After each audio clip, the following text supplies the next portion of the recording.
Sir?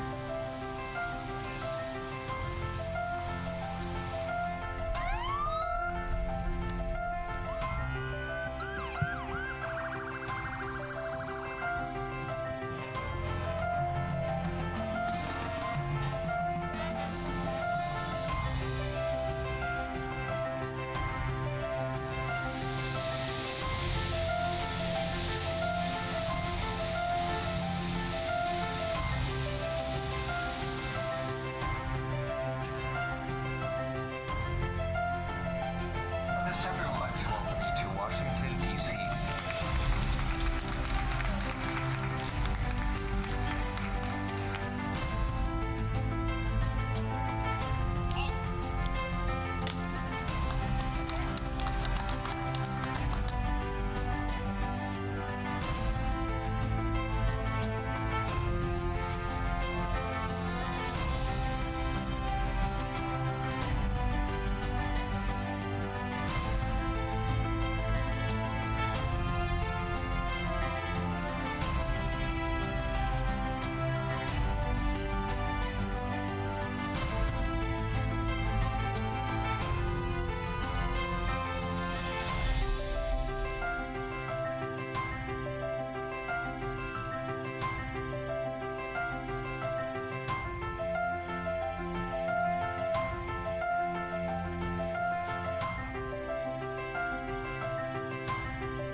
Well, on behalf of a grateful nation and me, a fellow Jarhead, 25 years of service, I want to thank each and every one of you for what you did.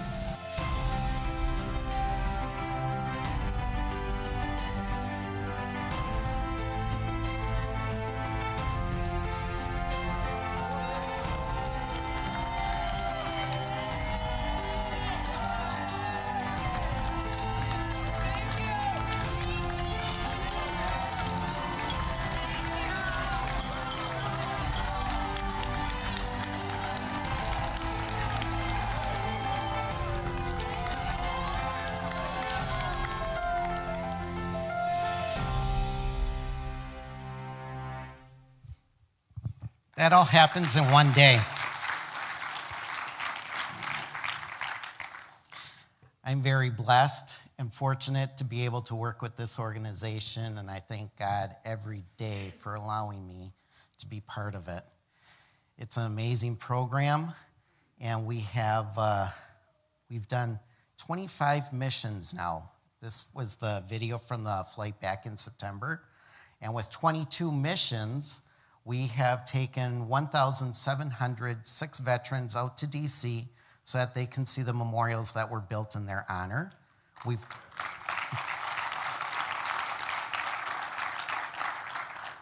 We fly out of Escanaba at 6:30 a.m., and we are scheduled to land in Escanaba the same day at 9:30 p.m. So it's a very long day, but it's very well planned, and if it goes to plan, we can make it on time. Yeah, absolutely. We are accepting applications from veterans who served from 1941 until May of 1975. So that includes World War II, Korean, and Vietnam veterans. Now, it does not matter if you served overseas or in the States, and it does not matter if it was during wartime or peacetime. We accept applications from any veteran who served in that time frame, 41 to May of 75. And then every veteran is going to have a guardian spend the day with them. And the guardian can be a friend or relative between 18 and 65, cannot be a spouse or a significant other. But the guardians play an important role with Honor Flight because at some point throughout the day, the veteran starts to talk. When they're on a mission with other veterans, this is not a family vacation like most people think. This is a trip of therapy, and it's very healing for the veterans. I'm not a veteran myself, so I don't completely understand it, but I see it every time I go. I've been on 18 different flights. So I do have applications with me today, so if there's any veterans here that have not gone and served during that time frame, please come see me after the service, so you can get that application. We are 100% donation driven. We are 100% volunteer. We do not get any funding from the government, but the Upper Peninsula is absolutely amazing in how they support us. People out there across the UP are doing fundraisers for us, and in the end, they just hand all the money over to us so we can continue our mission. We fly twice a year, once in May, once in September. And I get all the notes from veterans, spouses, guardians after a flight. And here's one note that I got from a wife. I sent a man, and I got back a husband and a father. That is why we do this. So thank you very much for your time.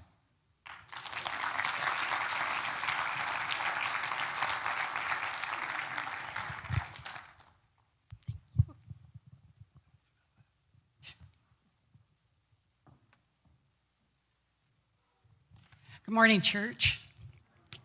I'd like to introduce the veterans that posted the colors.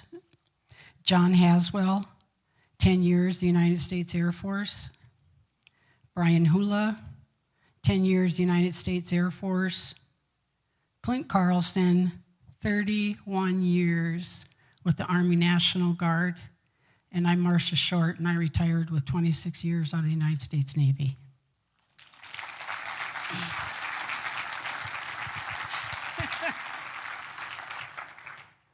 The flag folding ceremony represents the same religious principles on which our great country was originally founded. The first fold of our flag is a symbol of life. The second fold is a symbol of our belief in eternal life. The third fold is made in honor and remembrance of the veteran departing our ranks, and who gave a portion of his or her life for the defense of our country to attain peace throughout the world. The fourth fold represents our weaker nature. As American citizens trusting in God, it is Him we turn to in times of peace, as well as in times of war, for His divine guidance. The fifth fold is a tribute to our country. In the words of Stephen Decatur, our country, in dealing with other countries, may she always be right, but it is still our country, right or wrong. The sixth fold is for where our hearts lie. It is with our hearts that we pledge allegiance to the flag of the United States of America and to the republic for which it stands, one nation, under God, indivisible, with liberty and justice for all. The seventh fold is a tribute to our armed forces, for it is through the armed forces that we protect our country and our flag against all enemies, whether they be found within or without the boundaries of our republic. The eighth fold is a tribute to the one who entered into the valley of the shadow of death, that we might see the light of day, and to honor our mother, for whom it flies on Mother's Day. The ninth fold is a tribute to womanhood. It has been through their faith, love, loyalty, and devotion that has molded the character of the men and women who have made this country so great.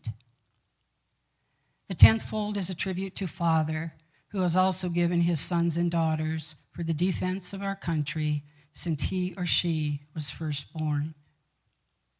The 11th fold represents the lower portion of the seal of King David and King Solomon and glorifies the God of Abraham, Isaac, and Jacob. The 12th fold represents an emblem of eternity and glorifies God, the Father, the Son, and the Holy Ghost. The 13th and the last fold, when the flag is completely folded, the stars are uppermost, reminding us of our national motto, "In God we trust."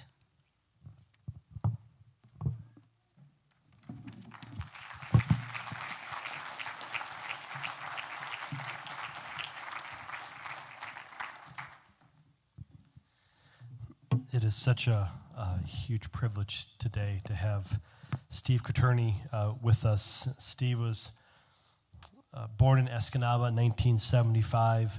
Was a 1993 graduate of Bark River Harris High School. He entered the U.S. Air Force in 1993 as a fighter aircraft mechanic and retired in 2015 as the rank of Master Sergeant. Steve has been involved in several operations, including Operation Allied Forces over the former Yugoslavia, Operation Southern Watch over Iraq, Operation Enduring Freedom over Afghanistan, and Operation Odyssey Dawn and Unified Protector over Libya. He's also currently involved in many organizations in our community, including Commander at Delta County Veterans Council, Senior Vice Commander of Life and Life Member of Disabled American Veterans, Chapter 24, Escanaba, Quartermaster and Life Member of Veterans of Foreign Wars, Post 2998 in Escanaba, and Life Member of American Legion Post 438, Bark River. Can we please give Steve a hand as he comes and shares with us today?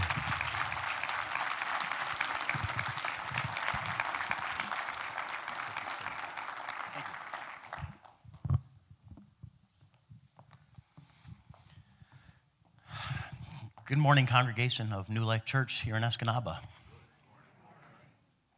When Pastor Jason reached out to me a couple weeks ago, I was, to say, humbled, shocked, and overwhelmed by being asked to come here and address you this morning as a veteran of our community, and to give you a talk about what it is to be a veteran and how we must honor the veterans on this glorious weekend of Veterans Day weekend. This is not including the 9 o'clock service. This will be my third speech that I've given this weekend. On Friday, I was asked to address the student body of Bark River Harris School for their Veterans Day ceremony. You're a little bit of a different crowd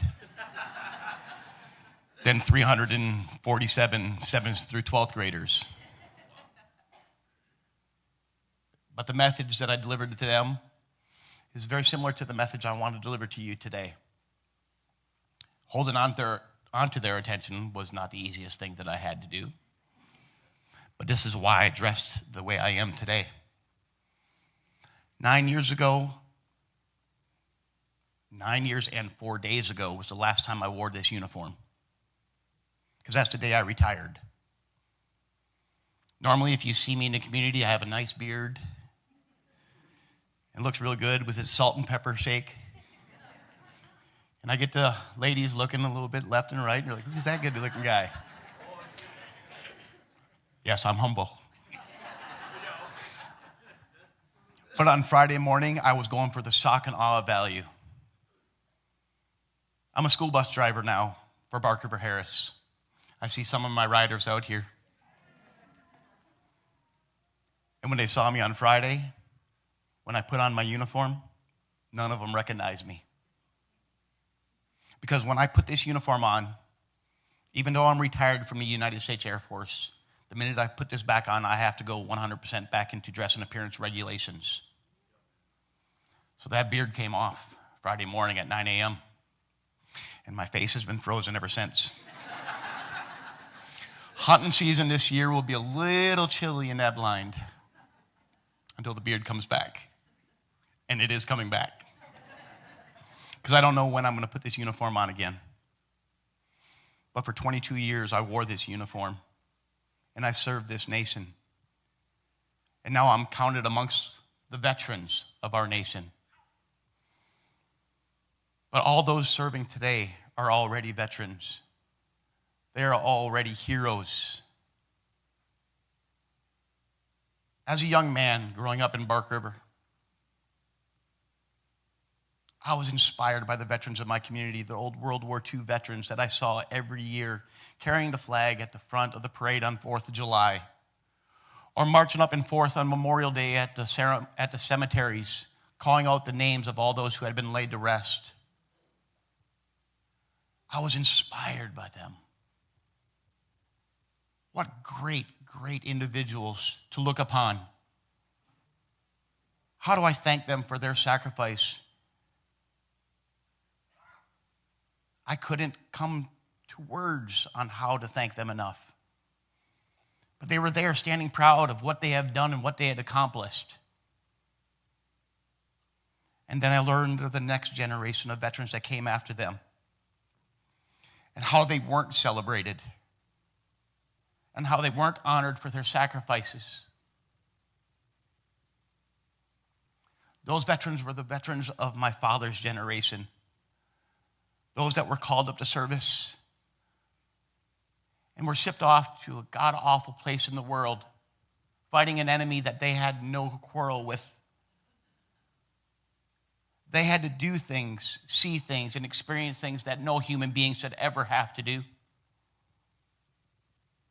Yet they did their job. They stood the line. They answered their country's call.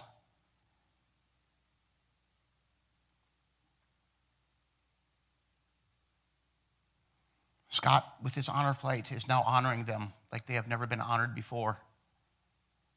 I go to honor flights return every time, and I see them getting off the plane and experiencing the welcome home that they never received.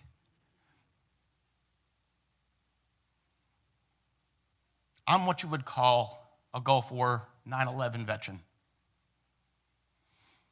But from 1993 until 2001, when our Twin Towers was attacked, I felt like that second-class citizen still. And then after that day, the patriotism that revitalized in our nation kicked off to a whole new level that I had never experienced. All of a sudden, those Vietnam veterans were proud of their service again. They were always proud, but it seemed like that they had to be shunned and put away and hidden from society. I was so ashamed of our nation for doing that to them. The sacrifices that they had to lay at the feet to protect the nation and go to war because our nation called them to. What is a veteran and why are we here today? Why are we celebrating this memorial, this day? The following tells of a veteran's fears, pains, love, and terror. These emotions can be applied to all members of the armed forces, both male and female. I was that which others did not want to be. I went where others feared to go, and I did what others failed to do. I asked nothing from those who gave nothing, and reluctantly accepted the thought of eternal loneliness should I fail. I have seen the face of terror, felt the sting of cold of fear, and enjoyed the sweet taste of a moment's love. I have cried, pained, and hoped. But most of all, I have lived times others would say that were best forgotten. And at least someday I'll be proud to say that I was proud of what I was, a member of the United States Armed Forces. There are no atheists in foxholes. We all know in our deepest and desperate times that there is something greater, stronger, and better out there watching over us. And we reach out to that God to give us the strength that we need to persevere, to survive, to come back home to our loved ones, and to know that we did our job. Our country of 328 million sits today protected by 1.2 million members of the armed forces. If you want me to put that in a percentage, that is 0.1% of our nation is guarding the other 99.9% of us as we sleep comfortable in our beds, as we go out shopping on the weekend, as we go to work Monday through Friday. They are out there laying their lives on the line so we can enjoy the freedoms that we so greatly enjoy here in our nation.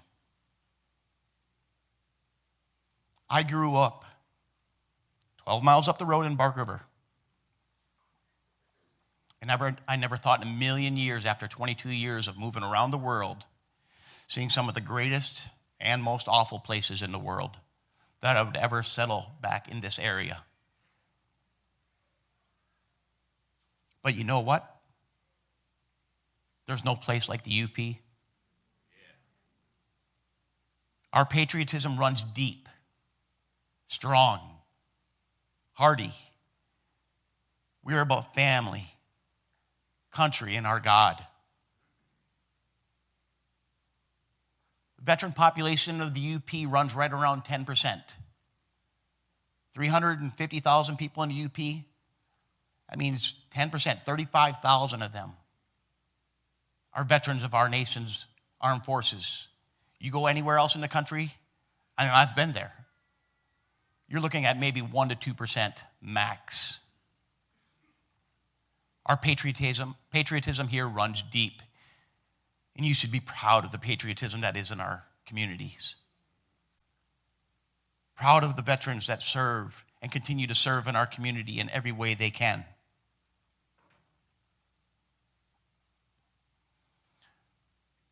Not every veteran was a volunteer. Today's service is a 100% volunteer force, but that wasn't always the case. There are those of our history in our veteran community that had no choice.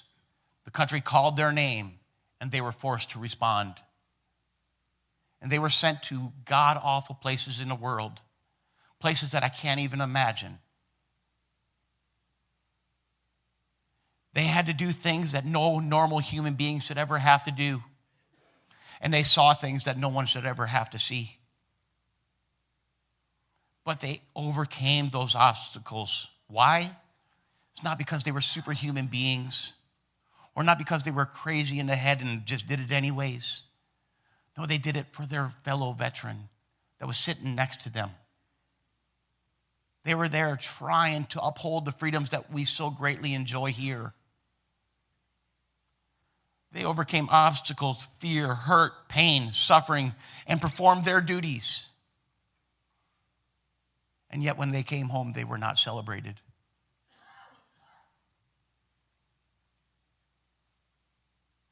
For everybody here remaining in our nation during that time, what they saw was only the stuff on the 6 o'clock news. That's all it was. It was just another story on the 6 o'clock news. But for them, it was reality. We stayed home here and called for pizza. They, in their dread, called for medics. We stayed home and watched our children play safe. They sat there and watched children die. We learned of life and all the glorious things that can come from it. They learned and experienced death. We served dinner around a family table and gathered with family and friends. They served their nation. Our passion day in and day out was our success. Their passion was survival. Let us never forget the sacrifices that they made, because they will never forget the sacrifices that they endured.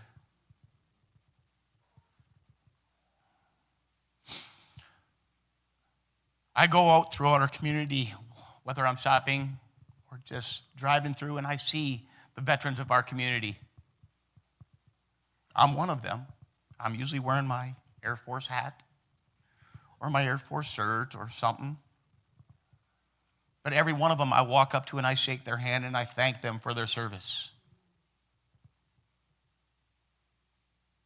Because most of them are the generation that came before me.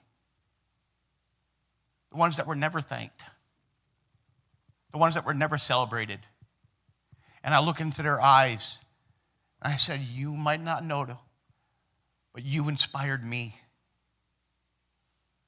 You inspired me to be more than I ever knew possible. And now today, as a veteran of the next generation, I try to inspire those coming behind me. Too often in our school systems, they're pushing the kids one direction only. This is how you become successful. You have to go to college. You have to learn this education. You have to do this. And most people that are graduating now are like, well, of course my classmate went into the Army. He had no other choice. He wasn't that good in school. He wasn't that smart of an individual. What else was he going to do? That's a lie. When I graduated in 1993, I had scored 1,400 on my SATs and was at the top of my class. I was not a dumb individual. I worked on some of the most complicated systems the Air Force had ever seen. I didn't want to go to college. I was 18 years old. I didn't know what I wanted to do. I knew I loved airplanes. I knew my father had served in our nation, and I had known several uncles and the leaders of my community that had served our nation. And they inspired me. I wanted to do that too. So it made sense for me. And at 17 years old, when mom and dad had to sign my delayed enlistment paperwork, I knew before I graduated that I was going to serve our nation. Where else are you going to be an 18-year-old working on multi-million-dollar aircraft and be given the trust to work on that aircraft and fix that aircraft and hand it off to the pilot as he's coming out saying, "Sir, Airman Kacharny, is it safe? Is it ready to go? Is it ready to accomplish its mission?" And I would look him in the eye and say, "Yes, sir," because I fixed it. And when they took off, no matter where it was, when I was stationed in Afghanistan or Iraq or Libya or over the former Yugoslavia, there were troops in combat that were expecting that aircraft to be there, to play top cover for them, to give them the protections that they needed. And if I didn't do my job right, they were in danger. I'm wearing my uniform for the first time in many, many years. And when I put it on Friday for the first time, that sense of pride of what I did for my nation came rushing right back. It's like I had never left. And every veteran that serves our nation, whether it be 2 years, 4 years, 8 years, 10 years, 20, 30 years, they know that pride that's inside of them. We may not all fit directly into our uniforms anymore. But when they put on their cap, or they put on that jacket that has their veteran status on it, it comes rushing right back. And we must hold our country, our leaders at county, state, national level to remember the veterans of our country and to get them the items that they need for the sacrifices that they laid at this country's freedom. In 1954, the United States Congress was made up approximately of 50% veterans that had served our nation and were continuing to serve our nation. Today, our Congress is made up of 4% veterans. Do you think they have our best interest when they have done nothing to give back to their country already? Are they in it for themselves or their special interests? I'm not saying the veterans are the greatest leaders, but they know what it is to sacrifice and give of themselves. I am honored to be amongst the veterans of our country. And I am so thankful for the veterans that came before me that inspired me to give of myself and to serve each and every one of you here during my time of service. If your children or grandchildren, nieces or nephews, are ever considering joining the military, encourage that. Do not shun down on it. I remember my mother saying, "Oh my God, my baby's going into the military." And I remember leaving. And I also remember calling her 6 months later and saying, "Mom, I'm in the Air Force." If I have to pick up a gun to defend myself, we lost. But that doesn't mean that my brothers and sisters in the Army, the Navy, the Marines weren't counting on me to protect them too. We were all in the same garbage at the worst possible times, and we relied on each other. We need to continue to fill that 0.1% that guards the other 99.9% of us. And we must honor them and all those that wore the uniform day in and day out. Because like I said, God is calling each of us for a reason. God touches each and every one of our hearts in a different way. Mine was through service to our nation. And I continue to serve my nation in our community here. I will never be able to thank the veterans that came before me enough for their sacrifices, for their due diligence, and for inspiring me to be more. What is a veteran and why are we here today? A veteran is an ordinary and an extraordinary human being. Someone who offered his life's vital years in the service of his nation. He is the warrior, the savior, and the sword against the darkness. They are nothing more than the finest testimony on behalf of the finest, greatest nation ever known. And we will never be able to repay the debt of gratitude that we owe them. The First Amendment of the Constitution tells us that we have the freedoms of religion, speech, press, assembly, and to petition our government of grievances. But let me tell you, it is the veteran, not the reporter, that has given us the freedom of the press. It is the veteran, not the poet, who has given us the freedom of speech. It is the veteran, not the campus organizers, that have given us the freedom to demonstrate. And finally, it is the veteran who salutes the flag, who serves the flag, and who someday will rest underneath that flag. For the veterans that are here, thank you for your service. For the veterans of our UP, our state, and our country, thank them every day for their service, because we will never be able to repay that debt of gratitude that we owe. Pastor Jason, thank you so much for allowing me to be here today. Members of the New Life Church, it's an honor to stand amongst you today and celebrate our faith in Jesus Christ, who is the true Savior of us all. Thank you for your time, and God bless you all.